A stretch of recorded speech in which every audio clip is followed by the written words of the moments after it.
The NBA, apart from displaying the aim, skill and prowess of some of the best athletes in the world, also showcases some of the best paid young people in the world.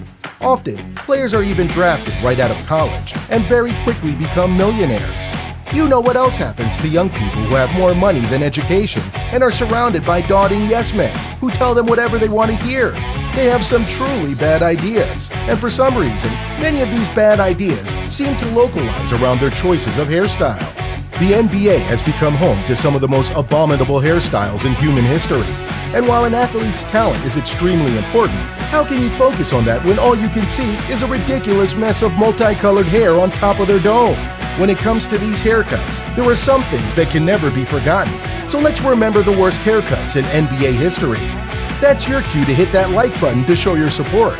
Subscribe and ring that notification bell for future updates. Robin Lopez. When you're 7 foot tall, you might be forgiven for thinking that your imposing stature may convince people to let you get away with virtually anything. But there's one thing that can never be forgiven.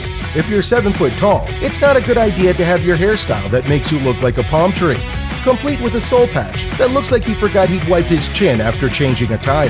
The only thing this hairstyle makes Lopez look like more than a palm tree is Sideshow Bob from The Simpsons. At least he's not getting hit in the face with a rake. Steve Nash.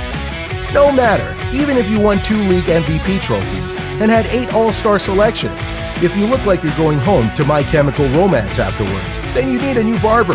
This serial killer style mop of neck-length hair like that of a teen in the awkward phase between listening to emo and growing into true heavy metal can't be comfortable for a professional athlete getting all sweaty running up and down the court all day.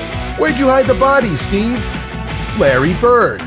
The legendary Larry Bird was one of the greatest shooters in the history of the NBA, but that was quite hard to focus on when his hair was an unapologetic, unfettered, unaccountable mullet. A mullet! Yeah, seriously, a mullet. Did Bird think he was a professional wrestler or something? Or maybe he just liked hanging out in his truck down by the river to drink some beer by the river in his truck with his beer and his truck by the river after his games. Kurt Rambis. Oh God, no, another mullet. What's wrong with people in this era? Okay, so we've got a Lex Luger-style mop of long at the back, short in the front hair.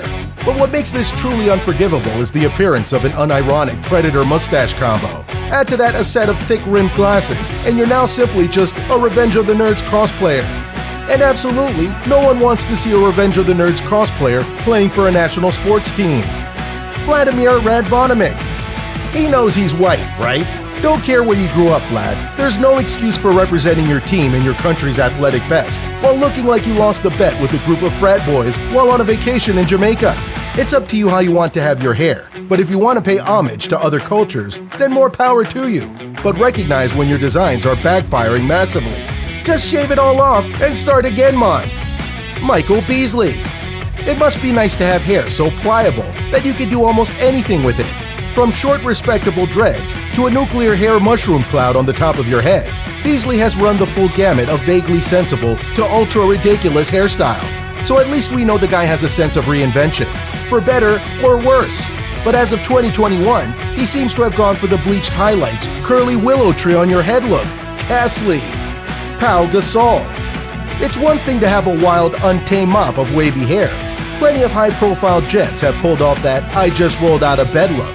However, when you add to that an untidy and altogether too long scraggle of facial hair, the I just rolled out of bed look becomes I just rolled out of the sawmill with an explosive device strapped to my back look. Glad you had to shave, Gasol. And hey, you could always grow it back in time for your audition for Abraham Lincoln, Vampire Hunter Part 2. Daniel Gibson. Sorry, Gibson, but you're a professional athlete. You're not a 12-year-old boy. Shaving sad little symbols into the side of your head wasn't cool when you were a teenager, and it's definitely not cool when you're an adult.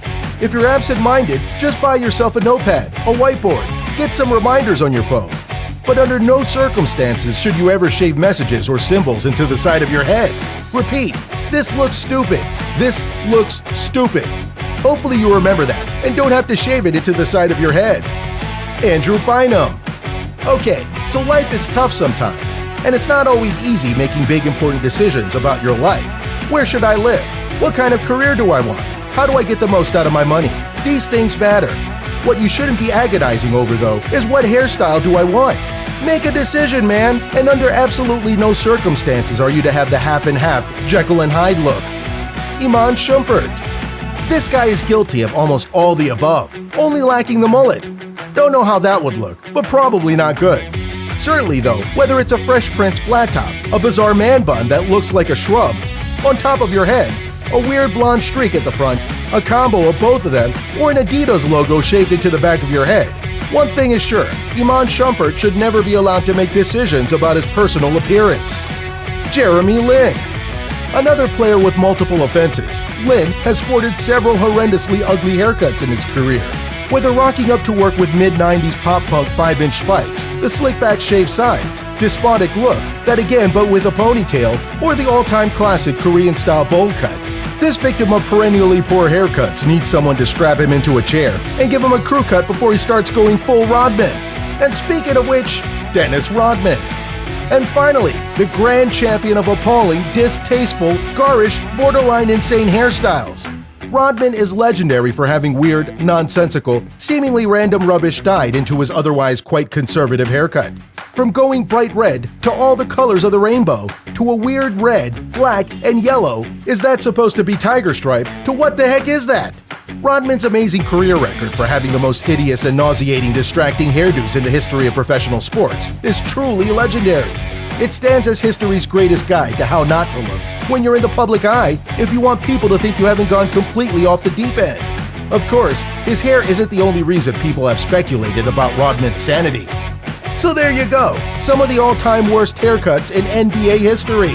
Learn from them by example of what never to do, and sound off in the comments if you have any opinions.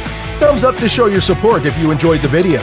Subscribe and ring that notification bell for future updates. Until next time.